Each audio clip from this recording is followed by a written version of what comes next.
नमस्कार, आप देख रहे हैं सत्य हिंदी और मैं हूं आपके साथ कृति सिंह। दुर्गापुर गैंगरेप के मामले में बड़ा ट्विस्ट आ गया है क्योंकि पुलिस ने पीड़िता के उस पुरुष मित्र को गिरफ्तार कर लिया है जिसके साथ वो घटना वाले दिन डिनर पर गई थी। पुलिस का दावा है कि लड़की ने झूठी कहानी गढ़ी थी और उसके साथ कोई गैंगरेप नहीं हुआ था। पुलिस कह रही है कि छात्रा के बयानों में कई विरोधाभास नजर आ रहे हैं, यानी कि पीड़ित छात्रा कभी कुछ और कह रही है और कभी कुछ और कह रही है। 10 अक्टूबर को दुर्गापुर के मेडिकल कॉलेज कैंपस के पास गैंगरेप के मामले में जांच के दौरान जब इलाके का सीसीटीवी फुटेज देखा गया तो उसमें पता चला कि पीड़िता और उसका दोस्त शाम 7:54 पर कैंपस से बाहर निकले थे, लेकिन 8:42 पर छात्रा का दोस्त अकेले ही वापस आया। फिर केवल 6 मिनट बाद यानी कि 8:48 पर दोबारा बाहर गया और करीब 40 मिनट बाद 9:29 पर छात्रा के साथ वापस लौट आया। लेकिन अब तक ये पता नहीं चल पाया है कि आखिर पीड़िता का दोस्त 6 मिनट के लिए कैंपस में वापस क्यों आया था और जब वापस आया तो उस वक्त लड़की कहां पर थी। कॉलेज के सीसीटीवी फुटेज ने भी कुछ बयानों को गलत साबित किया है।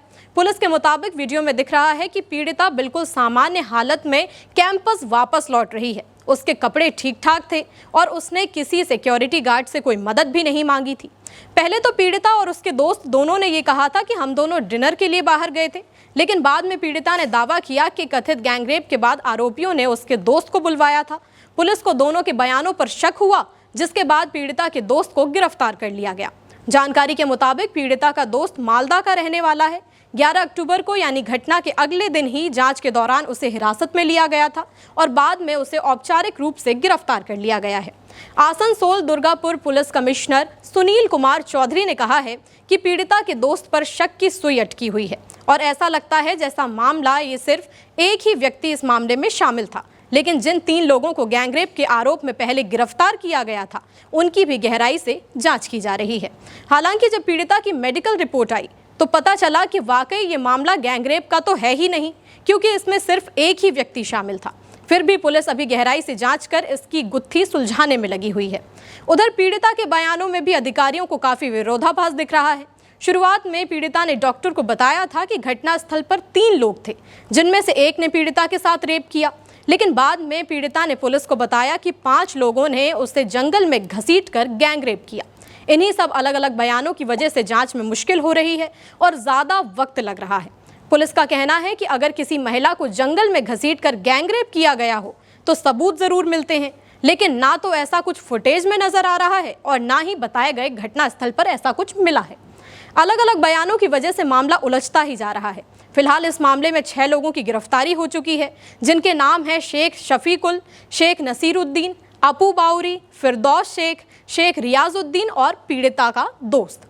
जिन 4 मुस्लिम युवकों को सबसे पहले हिरासत में लिया गया उनका नाम सबसे पहले बीजेपी नेता शुवेंदु अधिकारी ने एक्स पर पोस्ट करके बताए थे, जिसके बाद से ये सवाल बना हुआ है कि आखिर इन मुस्लिम युवकों के खिलाफ पुलिस को कोई सबूत मिले जिसके तहत इन्हें गिरफ्तार किया गया, या फिर बताए गए घटनास्थल पर सिर्फ इन युवकों की मौजूदगी ने शक की सुई इनके तरफ घुमा दी है और मौजूदगी के बारे में भी कोई जानकारी नहीं है कि वो लोग यहाँ कर क्या रहे थे।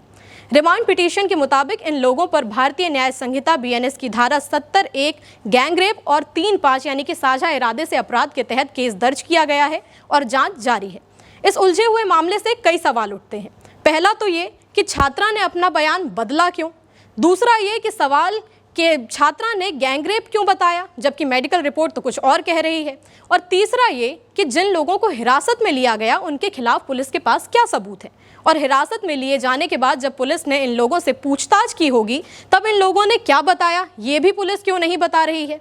जैसे जैसे जांच हो रही है सवाल बढ़ते जा रहे हैं, लेकिन जवाब नहीं मिल पा रहे हैं। कुछ के जवाब पीड़िता भी नहीं दे रही है और कुछ के जवाब पुलिस देने से बच रही है। आपकी जो भी राय हो इस मामले में हमें कमेंट में बताएं। वीडियो पसंद आया तो लाइक और शेयर करें और चैनल को सब्सक्राइब करना ना भूलें। फिलहाल के लिए इतना ही। नमस्कार।